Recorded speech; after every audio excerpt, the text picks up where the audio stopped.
بسم اللہ الرحمن الرحیم۔ عزیز طلباء السلام علیکم۔ پیارے بچوں، آج کے دن کا ہمارا ٹاپک عنوان واحد جمع کے حوالے سے ہے۔ آج ہم لوگ واحد جمع کی ساخت کے بارے میں پڑھیں گے، یعنی واحد سے جمع کیسے بنائے جاتے ہیں۔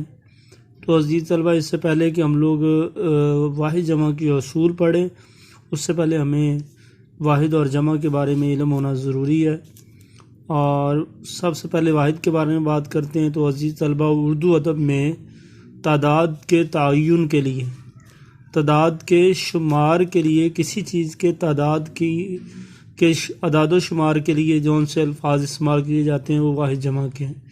یعنی واحد کا اطلاق اردو ادب میں ایک پر ہوتا ہے، اور جمع کا اطلاق اردو ادب میں دو یا دو سے زائد ہوتا ہے۔ تو عزیز طلباء، اس کے ساتھ ساتھ ایک اور بات آپ ذہن نشین رکھیں۔ اردو ادب میں تو تعداد کے تعین کے لیے دو لفظ بولے جاتے ہیں، شمار کے لیے تعداد کے دو لفظ بولے جاتے ہیں، واحد یا جمع۔ لیکن عربی ادب میں واحد جمع کے ساتھ ایک اور حرف بولا جاتا ہے، وہ ہے تثنیہ۔ عربی ادب میں واحد کا اطلاق تو ایک پر ہوتا ہے، لیکن دو کے لیے عربی ادب میں تثنیہ کا لفظ بولا جاتا ہے، اور تین یا تین سے زائد کے لیے عربی ادب میں جمع کا اطلاق ہوتا ہے۔ المختصر، اردو ادب میں واحد اور جمع تعداد کے لیے، اور عربی ادب میں واحد ایک کے لیے، تثنیہ دو کے لیے، اور جمع تین یا تین سے زائد کے لیے بولا جاتا ہے۔ تو آج ہم لوگ اس کے کچھ اصول پڑھتے ہیں اور کچھ اس کی مثالیں بھی پڑھیں گے، اور سمجھنے کی کوشش کریں گے کہ کس حد تک جو ہے وہ اردو ادب میں واحد سے جمع بنانے کے اصول بیان کیے گئے ہیں۔ اردو میں واحد سے جمع بنائی جاتی ہے۔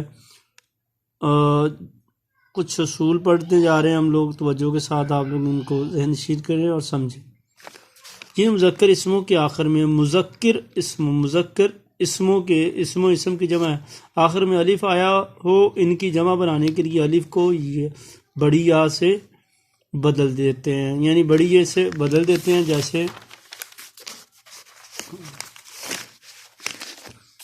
جیسے لڑکا سے لڑکے، یعنی مذکر اسم کے آخر میں الف آئے تو اسے بڑی یہ کے ساتھ بدل دیتے ہیں، جیسے لڑکا سے لڑکے، بیٹا سے بیٹے، مینڈا سے مینڈے، گدھا سے گدھے وغیرہ۔ تیسرا اصول، کچھ اسم جو رشتوں کے نام ہے یا خطابات اور القاب کے طور پر استعمال ہوتے ہیں، ان کے آخر میں آنے والا الف واحد اور جمع دونوں حالتوں میں قائم رہتا ہے، یعنی وہ ختم نہیں ہوتا۔ جیسے تایا ہے، واحد میں بھی اور جمع میں بھی یہ آخر میں آنے والا الف یہ قائم رہتا ہے۔ نانا، دادا، چچا، رانا، ملا وغیرہ کے کلمات جو ہے یہ اس بات کی علامت ہے کہ ان کے اندر آخر میں آنے والا الف جو ہے وہ دونوں صورتوں میں واحد ہو یا جمع ہو یہ قائم رہتا ہے۔ اور اس کے بعد چوتھا اصول ہے، جن مذکر اسموں کے آخر میں نون گننا آتا ہے، ان کی جمع بناتے وقت تحریر میں نون گننا کو گرا کر الف یہ اور نون کا اضافہ کر دیتے ہیں۔ جیسے اور جو علامت جمع مذکر الف بڑی یہ کا بدل ہے، مثلا دعا سے دھویں، کنواں سے کنویں، اور انہوں نے اس کا علیحدہ علیحدہ طریقہ کار بھی اور علیحدہ طور پر جزوی طور پر بھی بیان کیا کہ کنواں کیسے، کون، آ سے کنواں یہ بنا، اور اس سے پھر جمع اس کی کنویں۔ لیکن بول چال میں ابتدائی گننا بدستور قائم رہتا ہے، جیسے دھویں اور کنویں، یعنی ناک سے اس کی آواز گننے کی نکالی جائے گی، لیکن یہ ساکن پڑھا جائے گا، یہاں پر ساکن ہوگا۔ اب اس کے بعد ہم لوگ پانچویں اصول کی طرف آتے ہیں، جن مؤنث اسموں کے آخر میں یہ چھوٹی یہ آتی ہے، ان کی جمع بنانے کے لیے الف اور گننا لگاتے ہیں۔ جیسے لڑکی سے لڑکیاں، آخر میں چھوٹی یہ آ رہی ہے، مؤنث اسم ہے، مؤنث اسم یعنی اسم و اسم کی جمع مؤنث اسم ہے لڑکی، اور اس کی جمع بناتے وقت آخر میں الف اور گننا لگا دیں گے، لڑکیاں۔ اور گھوڑی سے گھوڑیاں، مرغی سے مرغیاں، ان کے آخر میں چھوٹی یا آ رہی ہے، اور ان کی جمع بناتے وقت آخر میں الف اور گنہ لگا دیں گے۔ جن مؤنث اسموں کے آخر میں یا آتا ہے ان کا آخری الف گرا کر الف اور گنہ لگا کر جمع بنائی جاتی ہے، جیسے کتیا سے کتیاں، بندریا سے بندریاں، اور لٹیا سے لٹیاں، یا لٹ سے لٹیاں، لٹ کا لفظ بولا جاتا ہے، لٹیا سے لٹیاں۔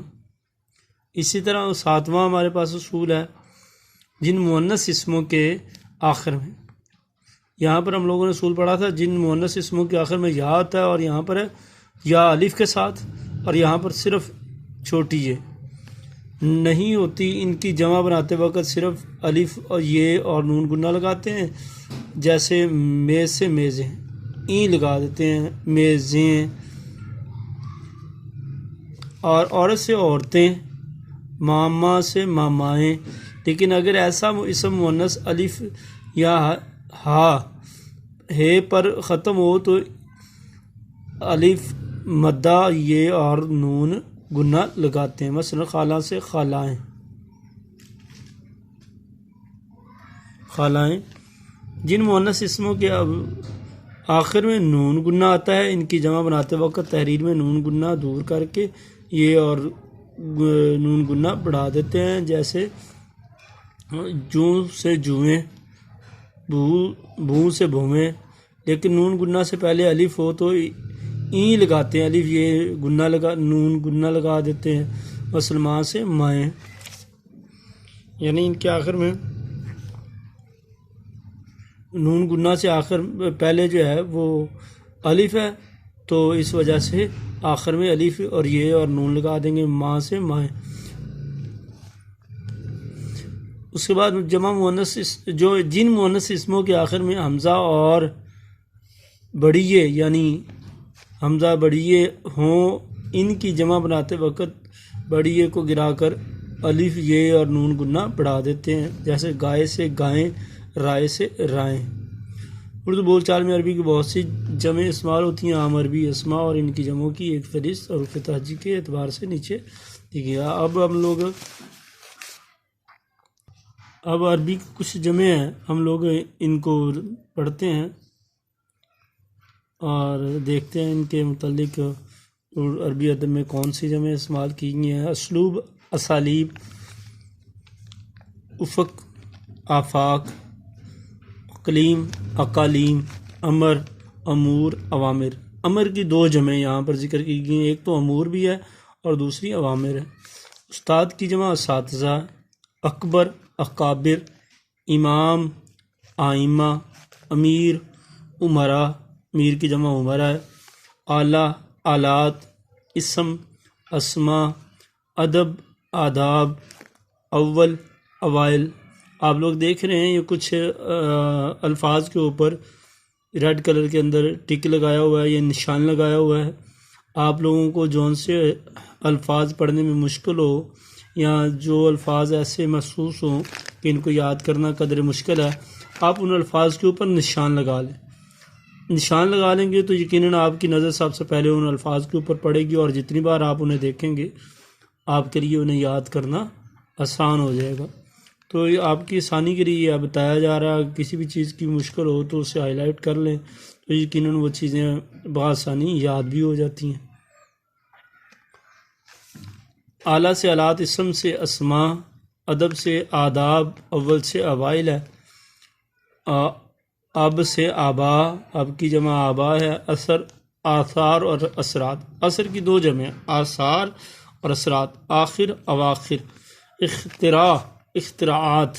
اختراع کہتے ہیں اپنی طرف سے بات، من گڑت بات، یعنی کسی بات کو اپنی طرف سے بنا کر پیش کرنا اضافہ کر کے۔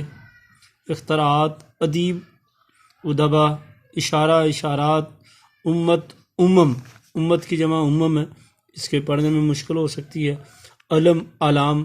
اب الف، لام، زبر اور میم ساکن کے ساتھ یہ علم ہے۔ اب آئین کے ساتھ بھی علم ہوتا ہے، یہ الف کے ساتھ ہے، اس علم کا معنی غم ہے، پریشانی ہے، اور آئن کے ساتھ وہ علم تو اس کا معنی نشانی ہے، اور آئن کے نیچے زیر آ جائے تو علم بن جاتا ہے، اس کا معنی جاننا ہے۔